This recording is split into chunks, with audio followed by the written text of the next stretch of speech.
গোলাকার পৃথিবীতে গোলাকার ঘটনাবৃত্ত। আপনি ওই কাব্যগ্রন্থগুলোর প্রত্যেকটা কবিতা এই এই সমস্ত এই যে মব বা এগুলোর বিরুদ্ধে 21 সালেই আমি লিখি। আপনি মানে ওই কাব্যগ্রন্থটার মধ্যে আপনি আপনি দেখতে পাবেন। তো আমি চাই যে এই যে বিষয়গুলো, যে একটা বিচারহীনতার সংস্কৃতি যখন তৈরি কন্টিনিউ করতে আজকে আপনার কথাতেই এসেছে যে আপনাদের নেতৃবৃন্দ, সেক্ষেত্রে আমি বারবার বলছি, প্রতিবাদের জায়গায়, প্রতিরোধের জায়গায় আমরা এখনো কেন একাত্ম হই না? এখনো আপনাদের নেতৃবৃন্দ যারা, তারা তো যেমন আপা, আমাদের নেতৃবৃন্দের উচিত, যারা নেতৃত্ব দিবে আপা, তাদের উচিত রাজনীতি নিরপেক্ষ থাকা। আপা, যারা রাজনীতি, যেমন আমাদের যারা নেতৃত্ববৃন্দ, তারা যখন কোন রাজনৈতিক দলের সাথে সরাসরি ইনভলভ থাকে, তো রাজনৈতিক দলের বাইরে তো তারা যেতে পারে না। যেমন এই যে আমরা কথা, ওই আমলে আমি দেখবেন আমার ফেসবুক ইয়াতে আমি সরাসরি কথা বলছি, কারণ কি আমি কোন রাজনৈতিক দলের সাথে ইনভলভ ছিলাম না। জি জি, মানে এই আলোচনার কোনো আসলে শেষ নাই, কারণ একদম দীর্ঘ, আমি বলবো যে বাংলাদেশের প্রতিষ্ঠার আগে থেকেই বাংলাদেশে বসবাসকারী হিন্দু সম্প্রদায়ের উপরে যে পরিমাণ নির্যাতন নিপীড়ন চলেছে এবং যেরকম একটি পরিবেশ সৃষ্টি করা হয়েছে দেশের ভিতরে, এটা খুব স্বস্তিদায়ক নয়। ডক্টর কুশল, আপনাকে তো প্রাণনাশেরও হুমকি দেওয়া হয়েছে, রাইট?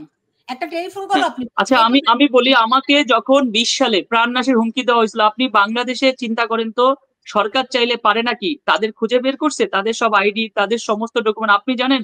এটার জন্য আমি জিডি করেছি, আমি সবার সাথে দেখা করছি, বিভিন্ন সংস্থার সাথে বা সরকারে বা মানে পুলিশের সাথে দেখা করছি, এমনকি ডিবির মিন্টু রোডের ওখানে যাইও, হেড অফিসে যাইও কিন্তু আমি সর্বোচ্চ, কিন্তু এরা কিন্তু কিছু করে না। তো তারা যদি ওই সময় এবং ওই টেপের মধ্যে আপনি যদি ওই আমাকে যে হুমকি দিছিল যে টেপটা আপনি শুনেন, ওখানে কিন্তু সব কথাগুলো, যে তারা 25 সালে কি করবে, 26 সালে কি করবে, সব ডিটেলস আছে। যে 10,000 মানুষ তাদের প্রস্তুত, কি করবে, কিভাবে হিন্দু শূন্য করবে, এখানে কি করে, কোন কোন কি কি প্ল্যান করবে, ওইটা যদি আপনি ওই 2 মিনিটের শোনেন, সব আছে ওর মধ্যে। তাহলে ওই মানে আপনি তাহলে আমাকে হুমকি দিল, মৃত্যুর হুমকি। কই, গত সরকারের আমলেই তো আমরা জিডি করলাম, সবকিছু করলাম, মিন্টুর গোয়েন্দা সংস্থা সবার সাথে দেখা করলাম বা পুলিশের সাথে দেখা করলাম, কই আমি তো এটার কোনো বিচার পাইলাম না, আমি তো এটার কিছুই পাইলাম না। বলেন এই যে বিষয়গুলো। আমি সালাউদ্দিন কাদের চৌধুরীর কথা এই মুহূর্তে বলতে পারি। আমি যখন 2001-এ নির্বাচনের আগে, বিএনপি জিতলো যে নির্বাচনে, সেই নির্বাচনের আগে ওনার ইন্টারভিউ করতে গিয়েছিলাম গুডস হিলে, যে ভয়ঙ্কর, যে আমারও ট্যাক্সি ড্রাইভার বলেছিল যে এই পাহাড়টা দেখতেই ভয় লাগে, আপনার জন্য এসেছি। সালাউদ্দিন কাদের চৌধুরীর কয়েকটা কথা তখন আলোচিত ছিল, কুকুরের ল্যাজ নাড়ে, ল্যাজে কুকুর নাড়ে, খালেদা জিয়াকে উদ্দেশ্য করে বলেছিলেন উনি।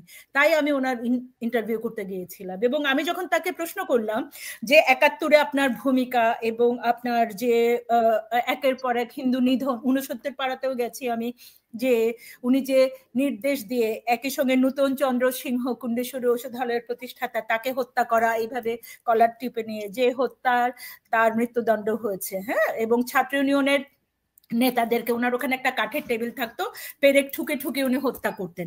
তিনি আমাকে বলছেন, আমার এখন মনে পড়ছে আপনার এই কথাটা বলাতে, যে আমরা পূর্বপুরুষ, ওনার বাবা ফজলুল কাদের চৌধুরী যে 71-এ আরেক ঘাতক ছিল, উনি বলছে আমি উত্তরাধিকার সূত্রে দায়িত্ব নিয়ে এই দেশকে হিন্দু শূন্য করার জন্য দায়িত্ব নিয়েছি এবং সেটা আমরা করব।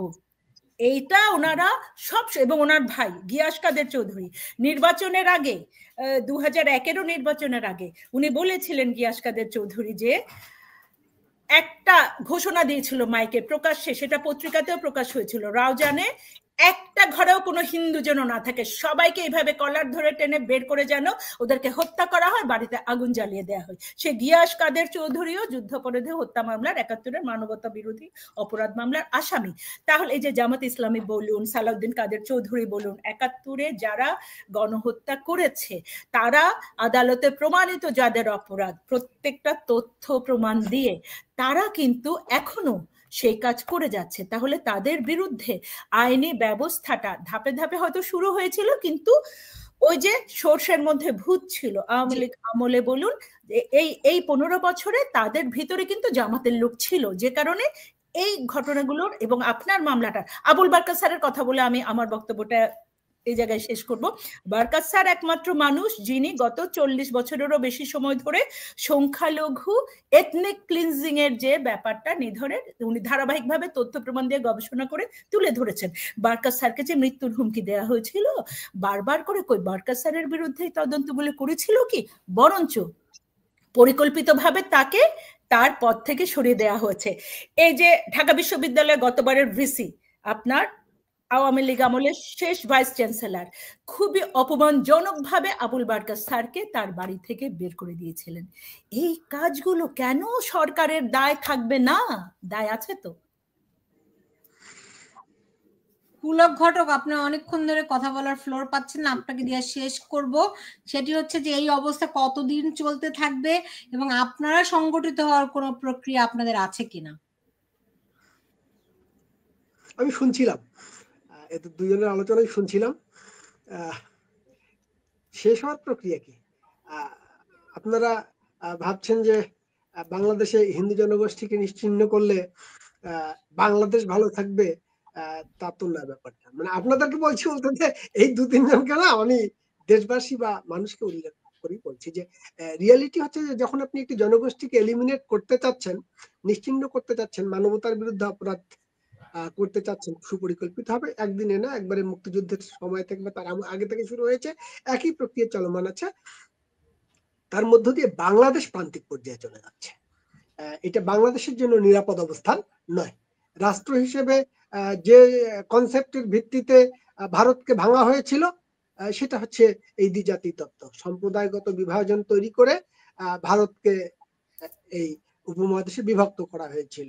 ঠিক সেটাই যখন আপনার আদর্শ হয়ে যায়, সেন্টিমেন্ট হয়ে যায় যে এটা আলাদা জাতিগোষ্ঠী, একটা জাতিগোষ্ঠীকে নিশ্চিহ্ন করতে হবে, তার মানে আপনি এই বাংলাদেশকে ধর্মনিরপেক্ষতার ভিত্তিতে একীভূত না দেখে আপনি আবারও বাংলাদেশকে বিপন্ন করতে চান। ঠিক ওই বিভক্তির যে সেন্টিমেন্ট, 47-এর চেতনা তো বিভক্তির চেতনা।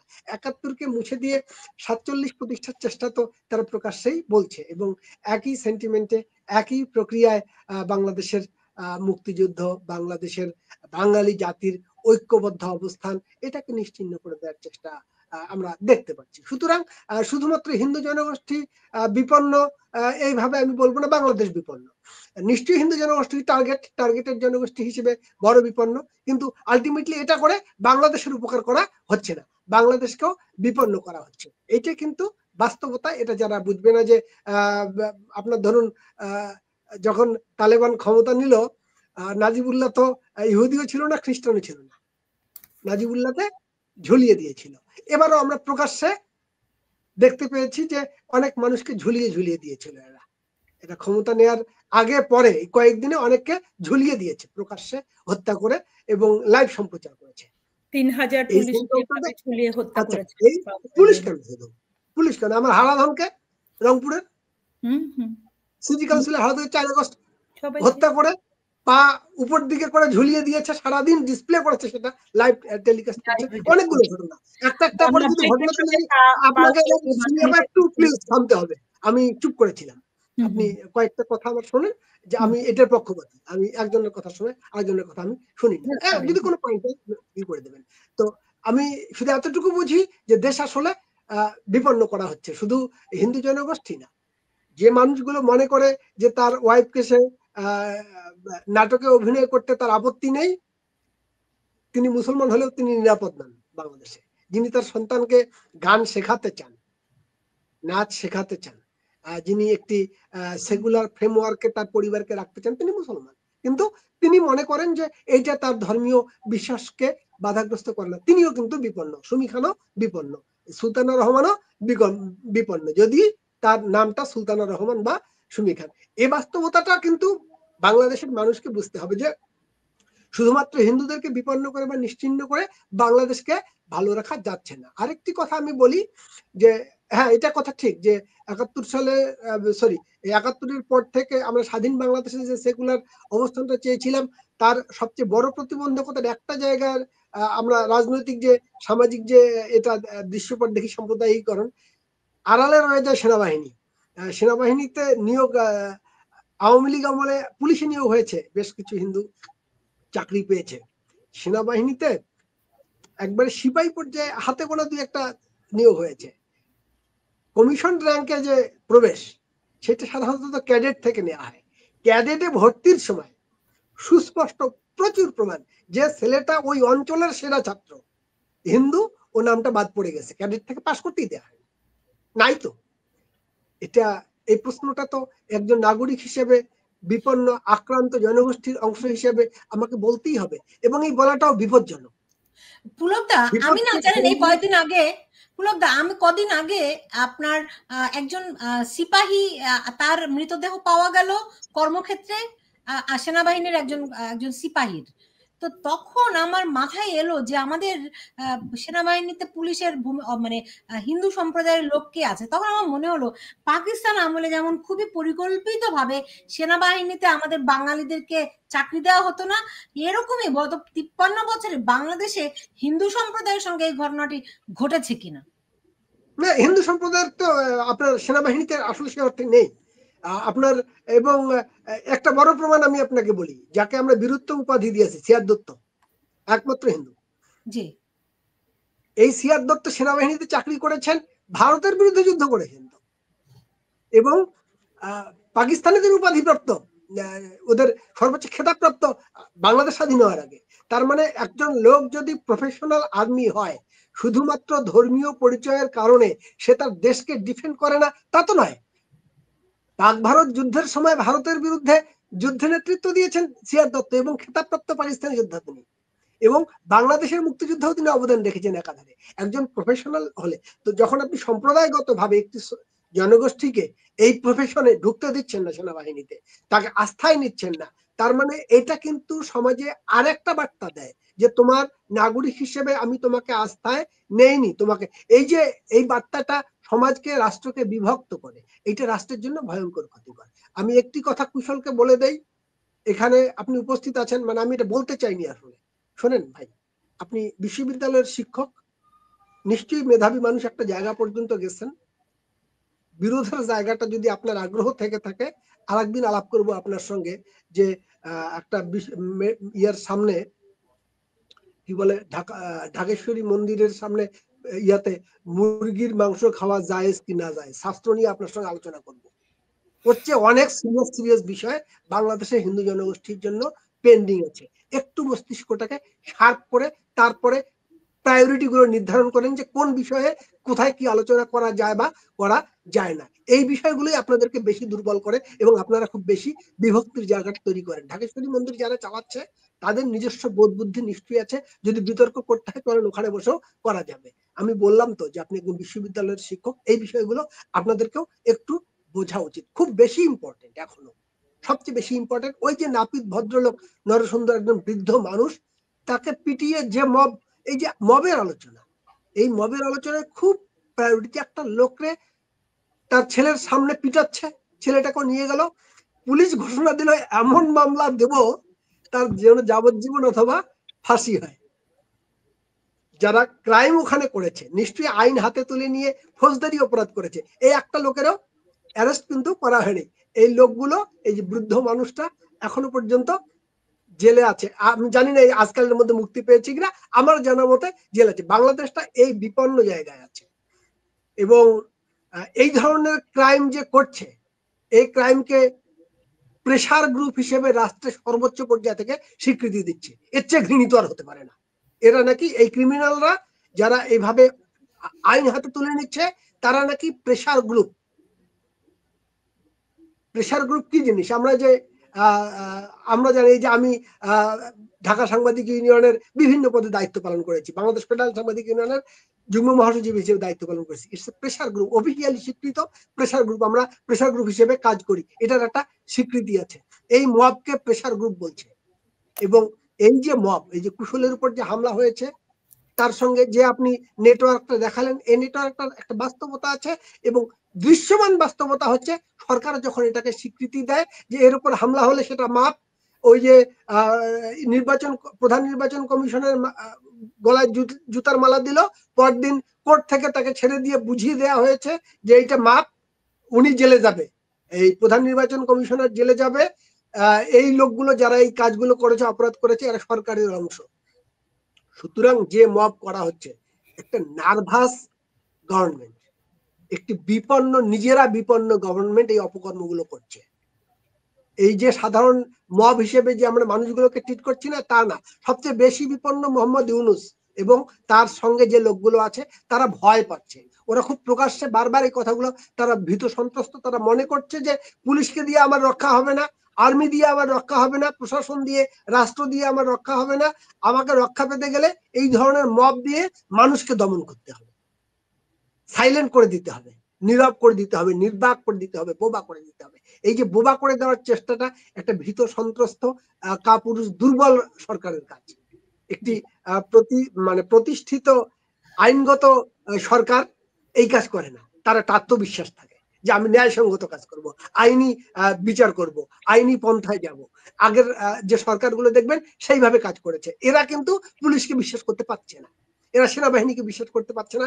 সে যে রাষ্ট্রের উপর সে বসে আছে সেই রাষ্ট্রীয় ব্যবস্থাপনাকে, সেই বিচার, সেই পুলিশ, সেইটার উপর নির্ভর না করে এরা করছে এই ধরনের অপরাধমূলক কিছু গোষ্ঠীকে কাজে লাগিয়ে মানুষকে পেটানো, মানুষের বাড়ি ঘরে আগুন লাগিয়ে দেওয়া, 32 নম্বর জ্বালিয়ে দেওয়া, আপনার আমির হোসেন আমুর বাড়ি ভেঙে দেওয়া, লুটপাট করানো, আপনার ব্যবসায়ীদের তার ব্যবসা প্রতিষ্ঠানটাকে লুটপাট করা, এই এটা সারা দেশে ব্যাপক। কত হাজার মানুষের বাড়িঘর লুট হয়েছে এবং কত হাজার বাড়িঘরে আগুন দিয়ে দেওয়া হয়েছে এই গত কয়েকটা মাসে। এটা জরিপ হওয়ারও ব্যাপার। এখন এই জরিপগুলো হয়, এটা মানুষকে দিয়েই করানো হয়েছে। এখন এর ফলে কি হয়েছে, দুটো বিষয়, এই যে মানুষগুলোকে অপরাধ কর্মে লিপ্ত করে দেওয়া হয়েছে, এই যে শিক্ষককে জোর করে পদত্যাগ করানো, ছাত্রদেরকে দিয়ে এই অপকর্ম করানো হয়েছে, ও কিন্তু একটা স্টেক তৈরি হয়ে গেছে এর সঙ্গে, যে আমি এই অপরাধের অংশীদার, আমি যদি এই অপরাধটা যেহেতু করে ফেলেছি, এখন আমি একজন অপরাধী, সরকার পরিবর্তন হয়ে গেলে আমার হয়তো বিচার হতে পারে, এই ভয়ে আমি ইউনূসের সঙ্গে থাকবো, এই ভয়ে আমি এই যারা এদের পৃষ্ঠপোষক তাদের সঙ্গে থাকবো। এই যে ব্যাপারটা তৈরি, মানে অপরাধ এবং অপরাধী দুটো মুখোমুখি দাঁড় করিয়ে সমাজটাকে ভেঙে ফেলা, এটা একটা বিপজ্জনক ব্যাপার। আপনি যে মানুষগুলো কথা বলতো সেই মানুষগুলোই এখন ক্ষমতায় গিয়ে আর কথা বলছে না। এই জায়গা থেকে বাংলাদেশ আসলে শুধুমাত্র এই মব, যে মব নিয়ে আজকে আলোচনা করতে চেয়েছেন, এই মব আসলে বাংলাদেশকে ভেঙে ফেলছে, সোসাইটিকে টুকরো টুকরো করে দিচ্ছে, অবস্থাগুলোকে খুব নাজুক করে ফেলছে। শুধুমাত্র নিশ্চয়ই হিন্দু জনগোষ্ঠী টার্গেটেড হিসেবে সবচেয়ে ক্ষতিগ্রস্ত জনগোষ্ঠী, কিন্তু বাংলাদেশ ক্ষতিগ্রস্ত হচ্ছে। বাংলাদেশকে ডক্টর কুশল, যদি আপনি শেষ মন্তব্যটা আপনার কাছ থেকে শুনি। না, আমি শেষ মন্তব্য কি বলবো, আমি বলবো যে আমার সাথে যেটা হয়েছে আমি এটা তীব্র নিন্দা জানাই, ধিক্কার জানাই যেটা হয়েছে, এবং আমি মনে করি যে এটার একটা বিশ্ববিদ্যালয় প্রশাসন ওরা এই বিষয়টা দেখবে, এবং পুরো বিষয়টা যেটা হয়েছে যে এই যে একটা মিথ্যা প্রপাগান্ডা ছড়ানো, আমি চাইবো যে চট্টগ্রাম বিশ্ববিদ্যালয় পরিবার, আমরা পরিবার বলি, এই পারিবারিক পরিবেশ যেন থাকে। আর ওরা, আমি মনে করি, আমি জানি না ওরা সবাই ইউনিভার্সিটির ছাত্র কিনা, কারণ ওদের অবশ্য কিছু লোকের আচার আচরণে ছাত্রের মতন মনে হয় না বিশ্ববিদ্যালয়ে, তারা যেভাবে একেবারে যেমন আচরণ করছে ওই দিন। তো তারপরেও ওরা যদি ছাত্র হয়, আমি চাইবো যে তাদের সংশোধন আমি চাই না যে তারা, কারণ কি ওরা দিন শেষে আমাদের ছাত্র, ওরা ইউনিভার্সিটির ছাত্র। তো এই পুরো বিশ্ববিদ্যালয়কে পুরো বিষয়টা দেওয়া যে এই কাজগুলো বিশ্ববিদ্যালয়ে বসে ঠিক করা, যে এরকম ঘটনাগুলো যেন পুনরাবৃত্তি না ঘটে। এবং এটা একটা সুন্দর, এই যে ধরেন আমি একটা অনিশ্চয়তার মধ্যে পড়ে গেছি, আমি জানি না যে আমি কালকে থেকে ইউনিভার্সিটিতে যেতে পারবো কিনা, আমি জানি না, এই যে আমি যে একটা অনিশ্চয়তার মধ্যে, সেখান থেকেও কিন্তু আসলে বিশ্ববিদ্যালয়গুলো থেকে আমি এখনো কোনো আশ্বস্ততা বা কোনো ফোন বা কোনো কিছু পাইনি। আমাকে যদি বিশ্ববিদ্যালয় থেকে বলতো যে কুশল তুমি চলে আসো, সমস্যা নেই, আমরা তা আসি, বা এরকম একটা ফোন আমি প্রক্টর থেকে আশা করছিলাম, যে প্রক্টর আমি আজকে বসেছিলাম, আজকে 2 দিন, যে আমি মনে করেছিলাম যে বিশ্ববিদ্যালয় প্রক্টর অন্তত বা প্রক্টরিয়াল বডি থেকে কেউ একজন ফোন দিয়ে অন্তত আমাকে জিজ্ঞেস করবে, কারণ যে আমি কেমন আছি। আপনার সাথে তো ডক্টর ইউনূসেরও পরিচয় আছে। না, আমার সাথে তার পরিচয় নাই। এই যখন মানে এই যে আমাদের যখন হামলা হলো, আপনি জানেন যে মানে এই 5 তারিখ পরবর্তী 5ই আগস্ট পরবর্তী যখন বিভিন্ন ঘটনাগুলো ঘটে এই সারা দেশব্যাপী, তো তারপরে ডক্টর মোহাম্মদ ইউনূস শপথ নেওয়ার পরে তিনি হিন্দু সম্প্রদায়ের সাথে কথা বলতে চান। তো সেই হিন্দু সম্প্রদায়ের সাথে কথা বলতে চান, সেখানে পুজোজ্জীবনের সভাপতি সেক্রেটারি, হিন্দু বৌদ্ধ খ্রিস্টান কোঅপারেশনের সভাপতি সেক্রেটারি, অর্থাৎ সেখানে রানাদা, বাসুদেব দা, সন্তোষ দা সহ এবং হিরেন স্যার, এরকম বিভিন্ন সংগঠনে থাকে, তার মধ্যে আমিও থাকি, আমারও সুযোগ হয় সেই অনুষ্ঠানে সেইভাবে। এবং ওইখানে আমার আসলে ওই জায়গায় আমাদের পক্ষ থেকে 8 দফাটা পাঠ করে হলো রানা দাশগুপ্ত দাদা, এবং রানা দাশগুপ্ত ওই সময় তার সাথে একটু দেখা হয়, ওই সময় তার সাথে আমার একটা ছবি সেলফি তোলা। আপনার প্রতি সম্পূর্ণ সমবেদনা থাকলো। সুমি খান যদি শেষ কিছু বলে, একদম 30 সেকেন্ড আপা। আনমিউট করতে হবে, সুমি খান আনমিউট করুন। 7 এপ্রিল 2009 ঢাকেশ্বরী মন্দিরের পুজো উদযাপন পরিষদে আব্দুল গাফফার চৌধুরী একটা বক্তব্য দিয়েছিলেন। তিনি বলেছিলেন, সেনাবাহিনীতে 5% হিন্দু থাকতো যদি বাংলাদেশে কোনোদিন সেনা অভ্যুত্থান হতো না। সেই মিটিং এ সিআর দত্তও ছিলেন। গাফফার চৌধুরী বলেছিলেন যে তিনি দেশ স্বাধীন হবার পর বঙ্গবন্ধুকে বলেছিলেন যে এই ঐতিহ্যবাহী রমনাকালী মন্দিরটা ধ্বংস করে দিয়েছে পাকিস্তানি সেনারা, সেটি পুনর্নির্মাণ করুন। এবং তিনি বলেছিলেন সিআর দত্তকে যদি সেনাপ্রধান করা হতো, যেহেতু তার মতো বীর সেনানী তখনও বেঁচে ছিলেন। যা হোক, তার ধারাবাহিকতা আমি আজকে বলবো, আমি এটুকু বলে শেষ করব যে এখনো পর্যন্ত যে বিচ্ছিন্নতা, এখনো পর্যন্ত যে নিজেদের মধ্যে আত্মম্ভরিতা রয়ে গেছে, যার যার মধ্যে, সে আওয়ামী লীগ বলুন, সংখ্যালঘু সম্প্রদায় বলুন, তাদের নিজেদের আত্মসমালোচনা, আত্মগ্লানি যতক্ষণ আসবে না, ততক্ষণ পর্যন্ত এই যে অন্ধকারের অতলে তলিয়ে যাচ্ছে দেশটি, এই অন্ধকার থেকে পুনরুদ্ধার করা সম্ভব হবে না। এবং কোনো সম্প্রদায়, কোনো পেশার কেউ মুক্তি পাবে না।